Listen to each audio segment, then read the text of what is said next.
I was awakened by the sound of sirens. Not distant sirens, these were close, slicing through the morning air like knives. Red and blue police lights flashed on the cracked ceiling of my apartment, illuminating the room like a crime scene. My phone was vibrating incessantly. 127 missed calls. 43 unread text messages. Breaking news notifications piled up like corpses. I rubbed my eyes, my head throbbing, a metallic taste in my mouth. I hadn't been drinking last night. I was sure of it. I'd gone to bed early, 11:07 p.m., lights out, laptop closed, after watching an old true crime documentary. Then I saw my name.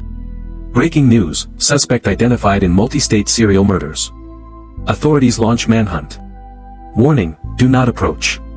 My picture filled the screen. Not a blurry photo. Not a grainy surveillance image. A clear close-up. My driver's license photo. My legs went weak. I slid to the floor, my phone clattering beside me. This isn't real, I whispered.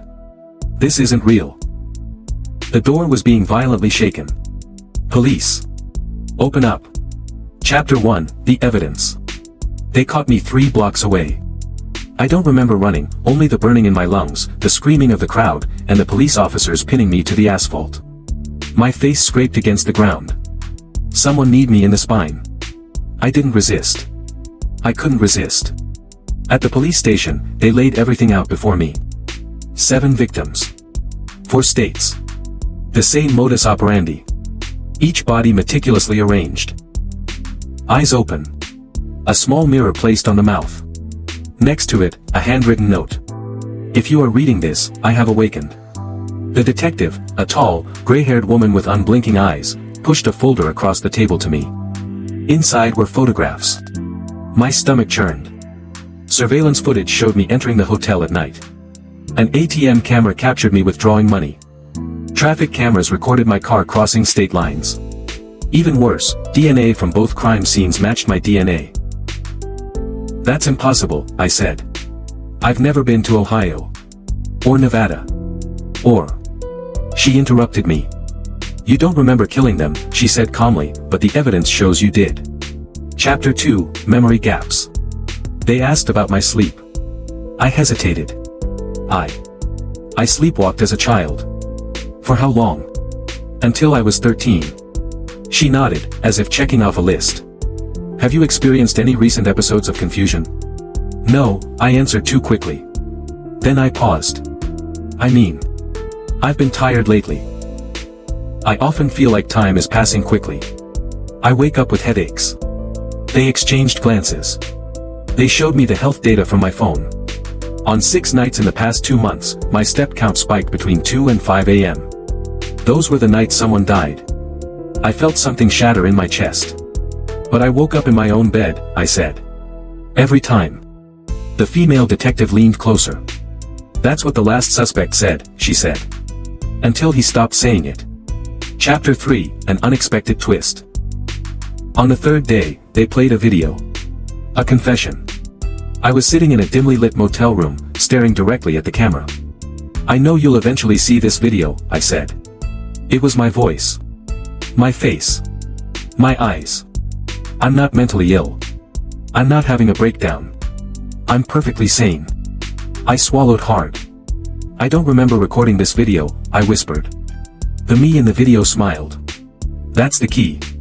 I requested to see a psychiatrist. They brought in Dr. Ellen Royce, a sleep disorder specialist known for destroying defense arguments with her testimony in court. She observed me for several hours. Finally, she said, "You are not mentally ill." I laughed hysterically. She didn't smile. "You are a test subject." I froze. What? She pushed a document across the table. The document was heavily redacted, but one phrase stood out. Somnus Protocol, Phase 3. You volunteered, she said. I should remember that. You won't, she replied. That's the agreement. She explained everything. A private research project funded by a defense contractor. They were studying autonomous cognition during deep sleep, how the brain performs complex tasks without conscious awareness. You weren't sleepwalking. You were executing a mission. They trained you? I asked. No, she said softly. They programmed you. My hands trembled. Then why the murders? She looked away. They weren't victims, she said. They were the manipulators. Chapter 4, The Second Truth. That night, alone in my cell, I finally fell asleep. And for the first time, I remembered. Not a dream, but instructions. Code embedded in sound. Triggers hidden in the podcasts I listened to. Phrases lurking in the commercials, documentaries, and the true crime show I watched before bed. I wasn't a killer. I was a failsafe. They would awaken me when they wanted everyone dead. I would wake up when they lost control. Chapter 5, The Final Reversal. The next morning, the detective returned. Her eyes were filled with exhaustion. They've shut down the project, she said. Officially, you're a monster. Unofficially? I asked. She pushed an access card across the table to me. Unofficially, you're awake now. I stared at the card. Why are you helping me? She hesitated. Because, she said, you shouldn't have survived Phase 3. The lights flickered. Alarms blared. A message appeared on every screen in the police station. Target online. This was the first time I smiled since I woke up. Because this time, I was awake. It wasn't sleepwalking. Months later, in a quiet cafe overseas, I read the news. Former suspect found dead, suspected suicide. Case officially closed. I closed my laptop. I slept well that night. No one died. That's when I knew. I was finally in control. The cafe was quiet. Too quiet. Outside, snowflakes drifted gently onto a foreign street whose name I still didn't know. No sirens. No screens flashing my face. No nightmares. I stirred my coffee clockwise. Exactly 7 times. I didn't know why I did it, only that stopping felt wrong. I checked my pulse. Steady. Normal. Like a normal person. That's when I noticed the man across the street. He had been there all along. The same clothes. The same posture. The same untouched cup of coffee. He was watching me. Our eyes met. He smiled. Not a friendly smile. But a smile of recognition. My phone vibrated. No signal. No notifications. Only a single line of text appeared on the blank screen. Phase 4, stability confirmed. My fingers were ice cold. I stood up too quickly, the chair scraping loudly. The man across the street stood up too, in perfect synchronicity. I took a step back. He followed me. Every step I took, he mirrored. Who are you? I demanded. He tilted his head, studying me like a mirror trying to remember its own reflection. I am you, he said. The version that didn't wake up. The real design. We sat down again. I don't remember agreeing to it. He spoke calmly.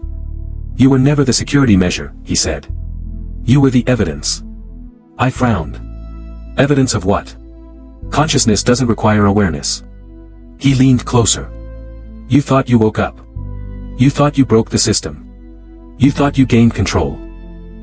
He tapped the table twice. You don't. My memories, my escape, the detective, the key card, the overseas cafe, started to feel staged. Too perfect. Too coherent. The murders stopped, I said. That means.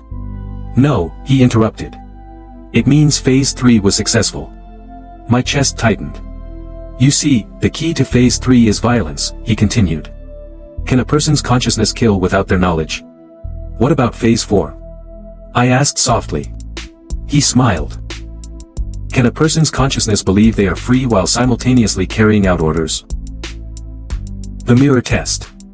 He took out a small mirror and placed it between us. I looked at it. It was my face. But not tired. Not afraid.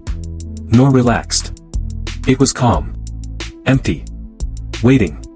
Do you notice anything? He asked. I swallowed. In the mirror. My eyes blinked half a second later than my actual eyes. You're not awake yet, he said softly. You're running perfectly. Final instructions. My phone vibrated again. Another message. Global deployment authorized. Target type, stable. I looked up. The man across the street was gone. The cafe was gone. The snow was gone. I was lying in a white room, surrounded by glass. Men and women were watching me through the glass, taking notes. One of them said, almost admiringly, "He really thinks he's in control." I smiled. Because somewhere deep in my consciousness, an instruction had loaded. And for the first time, I didn't need to sleep. To begin.